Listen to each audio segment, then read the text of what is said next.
Well, good afternoon, everybody. Welcome to the RobMotive YouTube channel.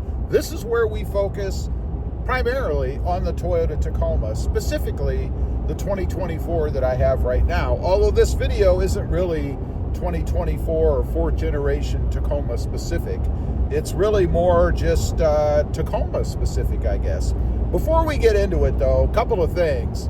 This is the coldest day that we've had since I bought this Tacoma about 7 months or so ago. It's 55 degrees, it's cloudy, it's drizzly. It's quite miserable for somebody who lives in South Texas, let me tell you. The temperature is almost half of what I'm used to here. You know, it gets to 100 and some for a lot of the year. Right now, 55 degrees. I used the heat for the first time today, and I see a lot of questions from folks on the channel about the heat. How is the heat in the Tacoma? Is it hot enough? Does it heat up quick enough? I have to say, for me, even though I know it's 55 degrees, it heated up really pretty quickly. It was about 3 or 4 minutes maybe after I started the truck that I really started to feel the heat inside here. So I'm pretty happy with it. It'll work fine for where I live. Secondly, let's talk about real quick fuel economy. It's been coming up a lot on the channel recently, and I think it's because of the big disappointment that we have in the fuel economy on this fourth gen. I think a lot of us, me included, assumed that because Toyota was going to the four-cylinder turbo, that we were going to see some kind of a massive increase, or at least a substantial increase in fuel economy. And I have to say, if there's anything I'm disappointed about, and this is very low on my list for the 2024, is the fuel economy. Right now, as I look at the gauge, I'm getting 16.9 miles per gallon. You know, that's a mile and a half, 2 miles better than I was getting in my third gen, but certainly not substantially better than the third gen. So that's a little disappointing to me. I know there are people out there who say they've gotten as high as, I think, 30 miles per gallon in the new Tacoma, primarily freeway driving though, and a little caveat to my mileage, most of it is 55 miles an hour and below. I'm sure I would be closer to the 20 to maybe 22 mile per gallon range if I was on the freeway, but I'm not. Now, let's get to the meat of it. I got to talk about four-wheel drive. I get a lot of flack on the channel because I'm driving a two-wheel drive truck.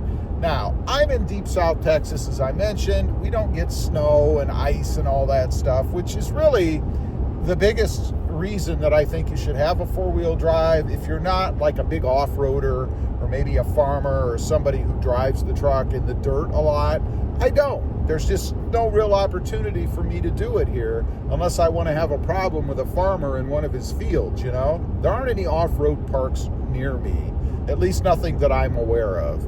So I didn't need a four-wheel drive. I've got two-wheel drive. Now, one of the biggest arguments I get trying to counter my thoughts that I don't need a four-wheel drive is that, well, what happens when it rains? Because, of course, no matter where you live, with a few exceptions, it rains, and it rains a lot potentially here. And that happened to me just, I think, yesterday or day before that. I had to run and get something, and it was raining outside pretty heavily. And in the area I live in, down here in deep South Texas, there's not good drainage. I mean, when it rains, even just an average amount, I'd say, for a while, water starts to gather or pond on the roads. Well, that's what happened to me the other day. I was going to the store. It was raining heavily. I mean, pouring. And it continued. You know, we get this tropical stuff down here. So when it rains, believe me, it rains. And it rains for a long time. We probably got 3 to 4 inches, I bet, in maybe a 3-4 hour period, something like that. So I leave, I get out on the road, and sure enough, there is deep water. When I say deep, I mean as much as probably 6 to 8, maybe 10 inches of water in places on the road. Now, it doesn't rain real frequently here, so it'd been a while since I've driven in that kind of water. I'm driving down the road and I'm going too fast, and the first thing happens, I hit one of these deep ponded lakes, and water is coming up all over the front of the truck, man. I mean, I can't see anything. There's water everywhere. It's absolutely crazy. So I slow down. No big deal. Now, as I mentioned, a lot of people out there say that you have to have four-wheel drive if you're cruising around in heavy rain. So that entered my mind. Do I really need four-wheel drive? And if I had four-wheel drive, would I actually go ahead and put the truck into four-wheel drive while I was out driving around? And the answer is no, I wouldn't have done it. I would have just kept going, and I wouldn't have even thought probably to put it in four-wheel drive if I didn't have this channel and have people telling me that I needed to do it.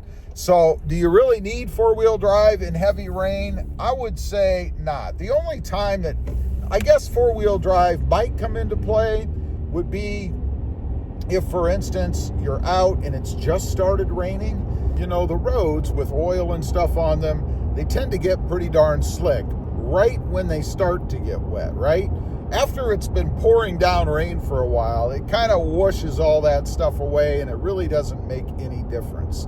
So I would argue that it doesn't matter. If it's pouring down rain or not, you still don't need four-wheel drive for that. The only time that you need four-wheel drive is if you live in a winter climate, there's a lot of snow, there's a lot of ice potentially, or you're a big-time off-roader and you're driving around in the dirt. Maybe you're a farmer and you're doing your rounds in the fields and stuff, then I can see it.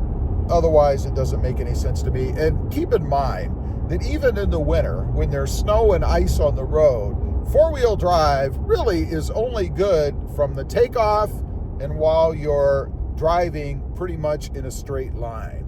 As soon as you turn that wheel at speed, it doesn't matter whether you have four-wheel drive or not. For the most part, it would help maybe a little, but for the most part, you're slipping and sliding and you're going to go flying just like a two-wheel drive would.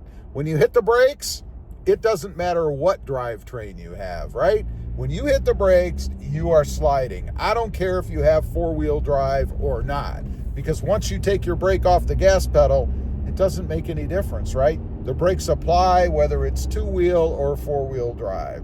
Anyway, I just wanted to get on here, kind of discuss that a little bit, because I keep getting comments that even if you're not an off-roader, even if you don't live in a cold climate where you get snow and ice, you still need four-wheel drive when it rains. That's a bunch of BS. I'm here to tell you it's simply not true. Save yourself the $3,000 or $4,000 that you'd have to pay extra to get four-wheel drive, and get a two-wheel drive if you don't need it, or if you just don't want it. Leave a comment. Let me know if you agree. I got my flame suit on. Thanks for watching. Stay safe out there. Bye.